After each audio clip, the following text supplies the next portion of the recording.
At 11:30, we'll be meeting the BBC's top news reporter Kate Adie and ITN's Paul Davis, and they'll be telling us how they and their TV crews braved the bullets as the revolution in Romania swept the hardline communist regime aside. Then at 20 to 12, we meet the team in the BBC newsroom who organise coverage back at base and provide that friendly voice amid the confusion and the danger. At 11:45, a special report from the Romanian capital, Bucharest. Open Air visits the news crews at the front line of the revolution to find out how they live and work.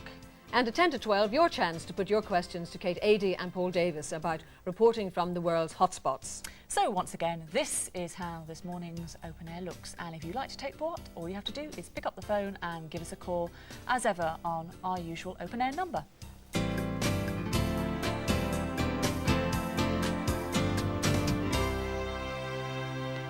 Well, our phone lines are in fact open 24 hours a day, so do give us a call, and we may take your comments or questions live on the air, or you could find yourself included on our open line, like these callers now.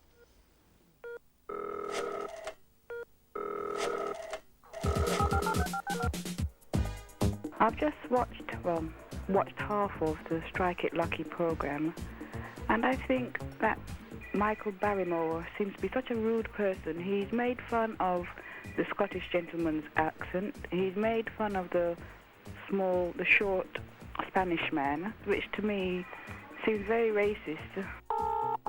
I saw Coronation Street tonight, and it was absolutely wonderful. The acting is marvellous. It summarised absolutely exactly what happens in a divorce. The acting is just absolutely wonderful.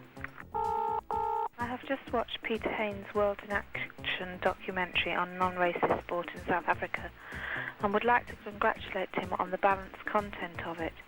I fully appreciate the risk he took, having recently returned from a 2-year overseas tour there. I just wonder how many viewers realise the risk that some of the contributors took in making their statements so publicly, and wonder if there were any repercussions.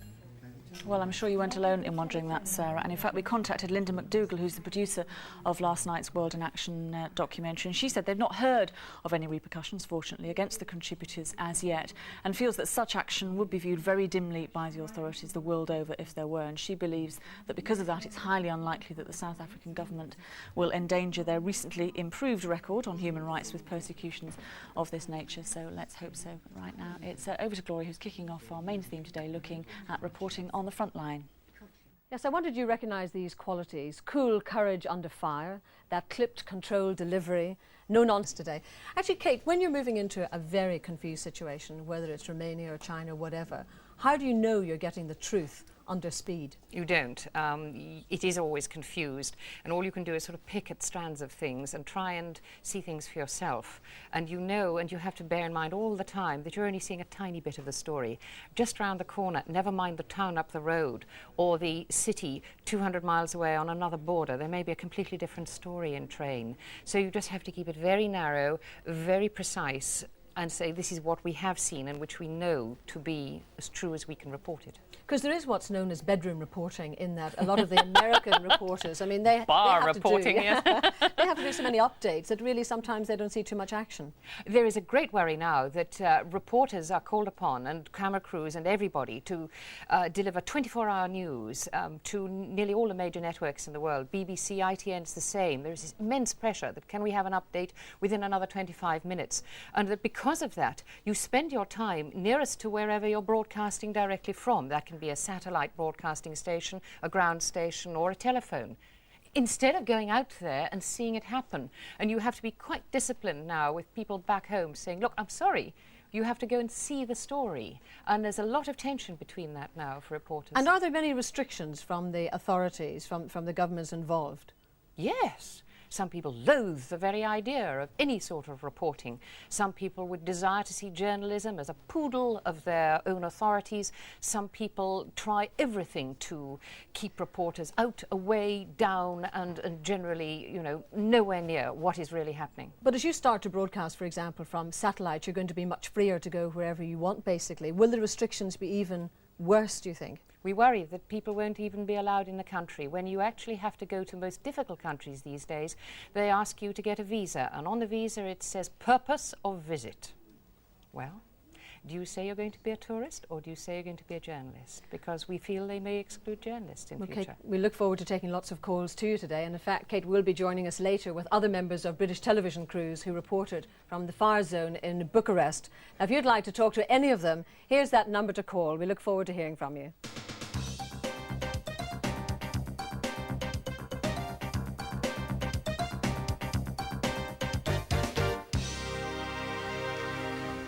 Now, if you see For the past few months, television viewers around the world have settled down to watch the latest instalment in the most extraordinary real-life soap opera of modern times. Doesn't have a title, but if it did, it might well be Revolution. And I'm talking, of course, about the massive political upheavals in the communist world that began last summer in the Chinese capital of Peking. The student protests in Tiananmen Square reverberated around the world as the challenge to the old guard leadership was played out in full view of the watching television cameras. In the massacre that followed, the world looked on in absolute horror. In November came the most momentous event of the decade, the opening of the Berlin Wall after nearly 30 years. We witnessed the unforgettable sight of huge crowds swarming through breaches in the wall. Later in the same month, 40 years of communist rule in Czechoslovakia came to an end, following a series of mass protests. Once again, the cameras were there to beam pictures to the outside world as a new government was installed and the Czech people prepared for free elections in 1990. Finally, in the days leading up to Christmas, we watched the death throes of the hardline regime in Romania, with thousands killed and injured on the streets of the capital, Bucharest, in clashes between troops and anti-government protesters. Well, those images are so vivid that they'll stay with us for a very long time. But how did they arrive on our television screens? How does a camera crew, working often under fire and always under pressure, actually cover a political revolution in an unstable and often hostile environment? Who are the men and women who risk life and limb to send all those pictures into our living rooms day after day? Well, just back from many sleepless nights in Romania are Paul Davis, ITN's reporter, and Sam Gracie, his cameraman. And I know, chaps, that you have had these endless days of no sleep. But are you driven by this thing that you must get the pictures, you must get them back home? I think we must be. Our particular experience was of 5-6 nights of sleeping rough in Romania around the television station where most of the fighting was. And on one particular night we had to sleep under a tank while a pitched battle was going on. But I think it's maybe the technical difficulties of getting the pictures back that help you through it, because all the time that bombs and bullets are exploding around you, you're thinking, that satellite's up in 10 minutes, if I don't get it to the feed point, we're going to lose and somebody else might win. And I think in a way that might help. But are there moments, Sam, where you kind of say to yourself, you know I take risks, but this is not the moment, that kind of gut reaction? I don't think so. I think when we're out there, you see the shots, you've got a competitive drive inside. You just see the shots and you go for them. I don't think there's any stage when we said no. You get a false sense of security with the camera on your shoulder. Well, lots of people want to ask you questions about being right in the middle of it, and our first call is Lisa Greenfield from Sunderland. Good morning, Lisa. Hello. And what's your call? My question is, Paul and Sam, do you ever feel detached when you come back from a place like Romania and the danger? Do you ever feel detached when you come back to relatives and friends? Yeah, that's a very, very good, very good question. We spent, as I said earlier, something like 4 or 5 nights, Lisa, sleeping rough to get the story back. I was used to waking up with this gentleman's not so pretty face alongside me, often in very, very difficult circumstances. Suddenly it's all over. You come back to your relatives. There's a very, very nice moment when you see them for the first time and they're absolutely delighted that you've come through it safe and sound. But your brain is still ticking all the time, thinking about the things you've been going through for the last 5 days, thinking how the story is still continuing. It really does take 2 or 3 days before you come down from that. And this therapy, different people have different therapy for it. I go in the garden and potter about and basically waste a lot of time, start millions of jobs that I never finish, and basically a pain to my wife. I don't know about Sam. Well, the first day that we come back, I actually rang up my sound recordist, Paul Douglas, and said, I'm getting withdrawal symptoms, let's go back out there, because everything was so normal. So you're just itching really to, in a way, get back into the thick of it all again. Yeah, I think it's very difficult to come down after all the excitement and being so tense and sharp all the time. Well, Lisa, thank you very much. A very, very solid question. But at this stage, we'd like to take a look at some of the amazing pictures that Paul and Sam sent back from the front line as the Romanian Revolution unfolded before their very eyes.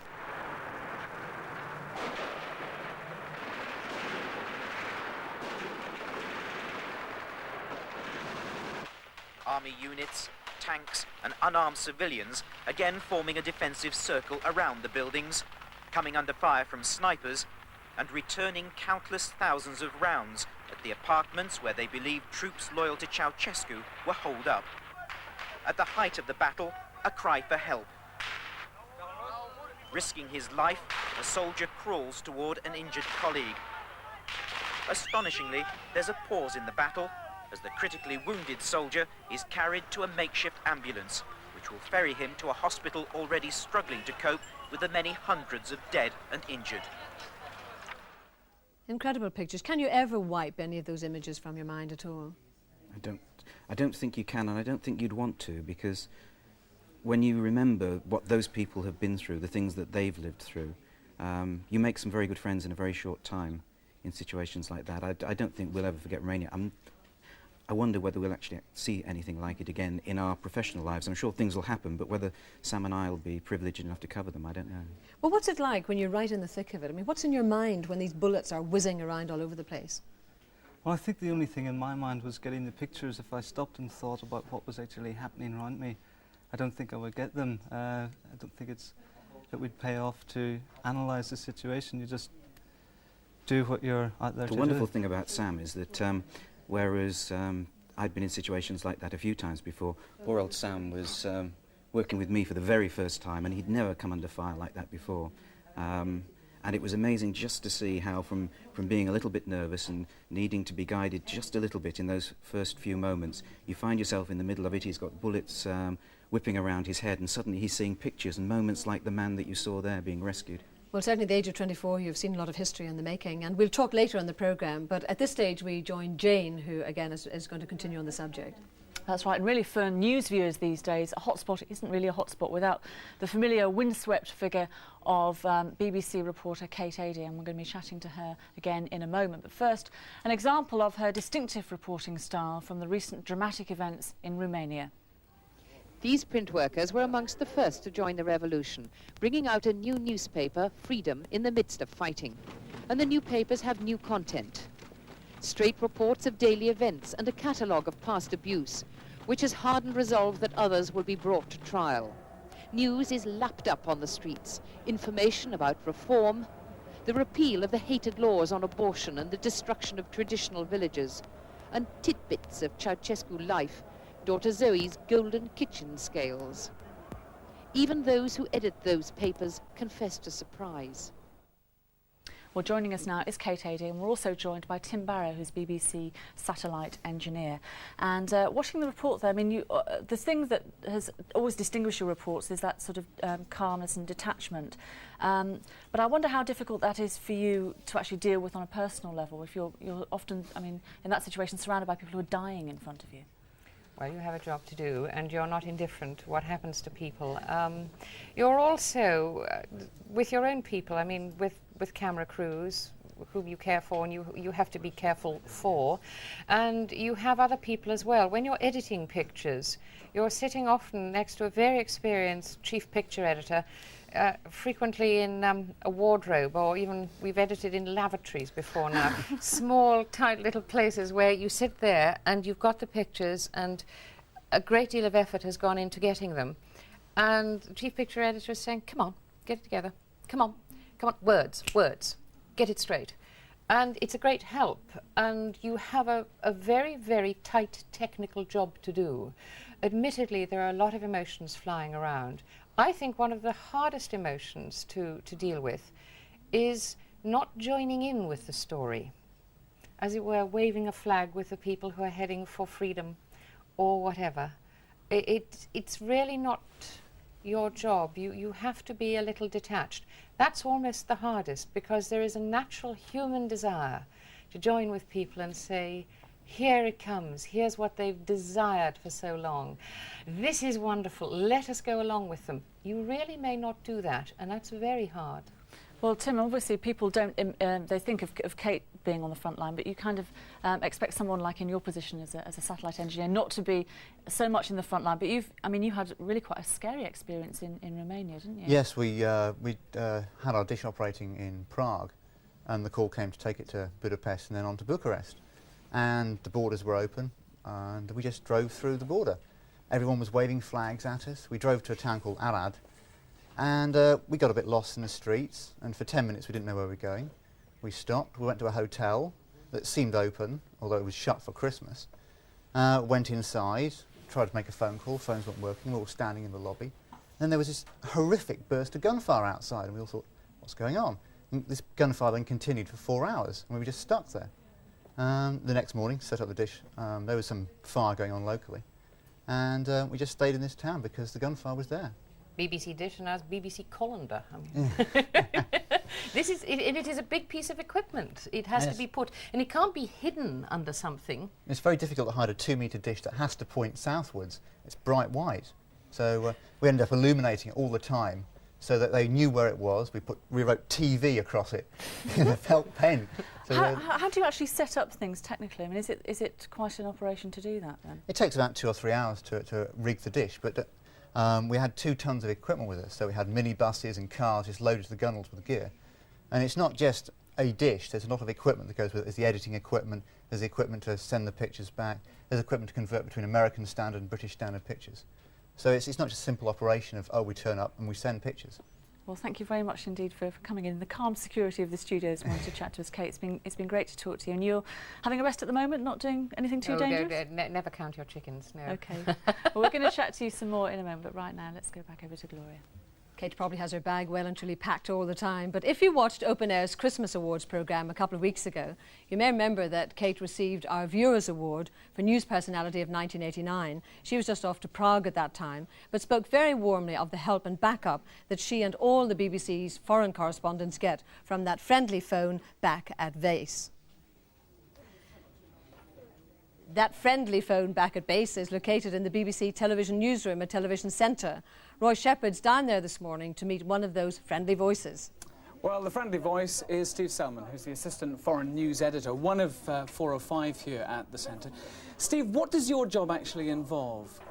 Well, as you say, there are about half a dozen of us here who spend our time half on the desk in London and half in the field, actually with the correspondents and the camera crews, covering the material. But when we're in London on the desk here, our job is to initially send those camera teams, send those correspondents out to the stories as they occur.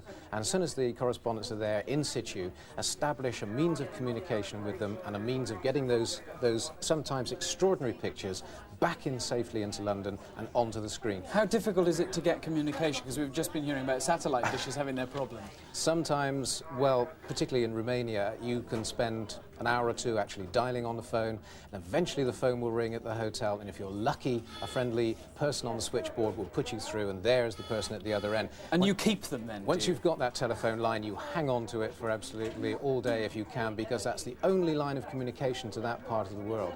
There was one telephone line through to Bucharest, which we hung on to. There were no telephone lines for 24 hours at all to Western Romania. And so we sent these correspondents over the border, we sent the crews over the border for 24 hours or so. They were in a complete vacuum, and it was a very worrying time until suddenly they emerged and said, we've got pictures. And now you can be the liaison man when the crew and the correspondents get broken up as well. Yes, that happens quite often. I managed to establish a telephone line both to the hotel and in Bucharest and to the TV station. And as you've heard from Paul, a lot of the fighting was going on around the television station and outside the hotel that we were in. Very dangerous to get from one to the other. And at one point, John Simpson is in the television station sending his pictures. And another cameraman calls me on the other line and says, can you get a message immediately, please, to John? When he leaves the building tonight, and you have to imagine it's pitch dark and there are snipers in the streets, when he leaves the building, goodness sake, don't let him come out the front door. We went in through the main entrance. There are snipers there. They are looking for the media. Tell him to come out the side door, turn left by the bushes, hide down to the main boulevard. He'll be all right. And luckily, as I say, I had a telephone line up to the TV studio, was able to pass that on to John, that vital information, which may have actually, you know, been important. Very dangerous. Steve Salmon, thank you very much indeed. Back to the studio. Well, we'll be talking further to Kate and Paul Davies and co in a few moments, but what is life actually like for British television reporters in Romania? Well, last weekend we sent our own camera crew to the capital, Bucharest, to meet the BBC's man on the spot, Brian Hanrahan. I got called the day after Boxing Day. I just got back from East Germany just before Christmas. I managed to get Christmas off. And then I was sort of sitting down thinking I'd take a week off because I'd been away for about 4 months. And the phone went and they said, Bucharest. So I went. I had to fly to Sofia in Bulgaria next door and then drive. And I ended up stuck in a snowdrift for 36 hours, about 30 miles down the road from Bucharest. So I spent the night in the car, and I thought I was going to spend the second night in the car before the snowplows came and got us out. Today we have a fairly clear idea of what we're doing. Except we don't know any of the details of Shevardnadze's visit. He's coming here today. No one has really given very much detail, except that we think he's turning up at the airport about 10:30.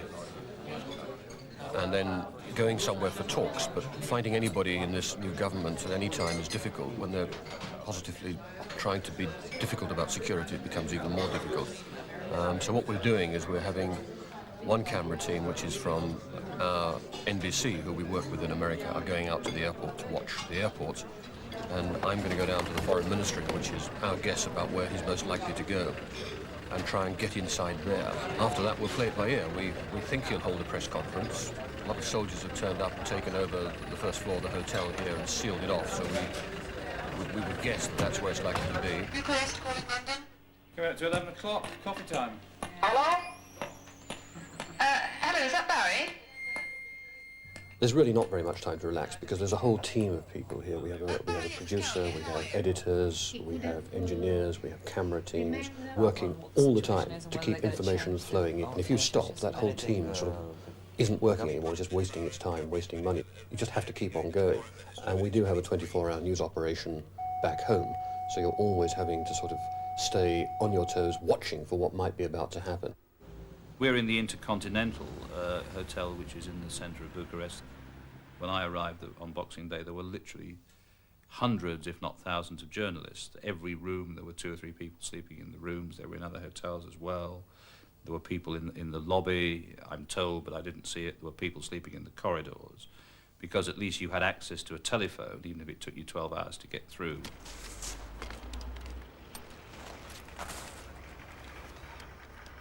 Hello, Brian Hanrahan from the BBC. I prefer to speak French. My French is very bad, perhaps. Yeah, yes. You know, what we'd like to do is to get a picture of the 2 foreign ministers. Just a handshake. Steve, non. Pour le moment, je ne peux pas vous dire beaucoup de choses. I can't say many things now for the moment, but maybe when the... Maybe. A foreign correspondent could live any sort of life. You can have long periods. I've had it when I was permanently stationed abroad, where you sit around for weeks doing nothing because your part of the world has just gone quiet. On the other hand, you can be frenetically busy, going 16, 18 hours a day for months on end. This sort of job, which is now being in London and coming out, is a little bit more structured in that you're always going to places where there is known to be a story, or not just sitting waiting for one to happen where you are.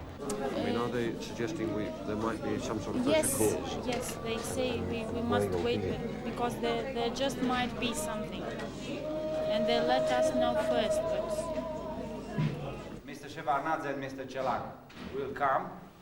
You will be allowed to get in that room, and then, if it is possible, if it will be possible, 2 minutes with everybody.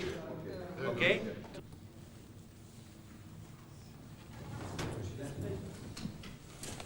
Mr. Shevardnadze, can you do anything for Romania?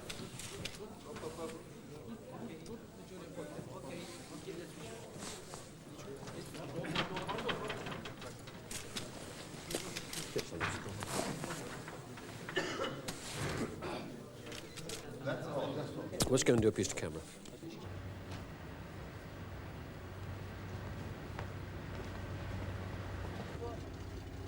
Going to be in the middle of a snowdrift.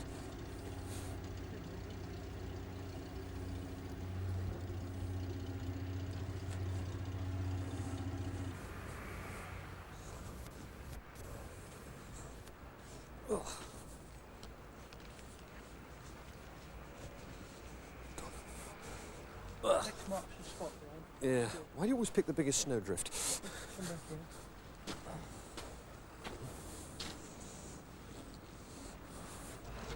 Okay. The most delicate issue that lies between the two governments is Moldavia. Got problems. We've been at this for 3 hours and we've managed to collect a 10-second shot. It's the sort of morning we might as well not have bothered coming for, really, because it's not produced very much. On the other hand, if we hadn't come, Shevardnadze might have walked in, delivered a sort of a major statement about relationships with Moldavia and Romania and the world, and we'd have missed it. So a great deal of it is quite simply going and finding out what happens. But if you don't go out and look at it all the time, you end up missing the ones when they do, and that's when the stories happen. If you want a shot at airport shot. We've got to the stage now where we have finished mainly with the logistics, and I can get down to thinking about what the story's about rather than worrying about the simple mechanics of television, which is so far all we've done. We haven't actually done any journalism at all. It's been sort of trying to work out which is the best camera angle to tell the story, not what the story is. All right. That sounds to me like what they've got's worth more than 25 seconds. Bucharest calling London. Hello, London. The communications from here have been very difficult. It's been taking 12 hours to get telephone calls through. If you're operating, perhaps in some parts of Western Europe, it is much easier. You simply pick up the phone and dial the office direct. What we have done here is to get London to call us and to keep the telephone line open. So we can, day and night, so we can speak to them, because when I arrived on Boxing Day, it was taking 12 hours to get telephone calls through. Mr. Shevardnadze, in his meeting with the President, Ion Iliescu, and the Prime Minister, Petre Roman, was expected to reinforce Soviet offers to supply food and energy to see Romania through the bitter winter months. And the piece to camera. Okay, I might change that last paragraph. The last link in the process, I suppose, is actually getting the material back to London. You can have the greatest story ever told, but if you don't get it on the news that night, all the effort is in vain. We'll see how difficult it is to get in tonight. The ice is probably the most difficult thing to negotiate. Here we've been transmitting by satellite from the local television station, Romanian Television, which is still defended and guarded by the army. It's rather unusual in the sense that it takes quite a lot of time to get into the place. There are numerous checks, so the edited tape will eventually be taken there. We always allow good time in case there are any problems. It had been taking something like 3 hours to get in, but now you can get in about half an hour. And a satellite booking will be made by London at a fixed time. It's normally 10 or 15 minutes duration. And it's absolutely essential, obviously, that the material is ready, because lots of other people are trying to feed their material. So it is taken into the TV station and transmitted from there back to London. BBC for Bucharest. Ceva nou cu Londra? Hello, Bucharest. Yes, this is Bucharest TVR. Okay, sir. Which company in London, please? BBC, please. BBC, right. Stand by. And the very final stage is to hear from London that they've recorded it and everything's okay. The thing that you just can't afford to do is to be ill, because we have this team of people here. We have engineers, we have editors, we have producers. I hope I haven't left anybody out, but we do have an awful lot of people, and all of them depend on the fact that you have got to be able to get up and work, because if you don't, all their efforts more or less collapse. And so the fear in life is becoming ill, being unable to work. I think I've been ill about twice while I've been on the road, and on both occasions I've more or less been hauled out of bed, propped up in front of a microphone, and just had to go through with it, because you are the only person normally in most situations who can do it.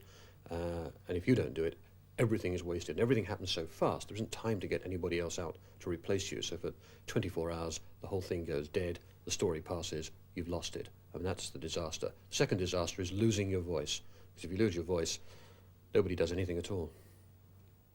Well, certainly all our guests in the studio know exactly what it's like to report from the front line, as it were. But when I watch your pictures that you send back, I'm saying to myself, I'm watching history in the making here because the events have been so astounding. Are you aware of that when you're making the film?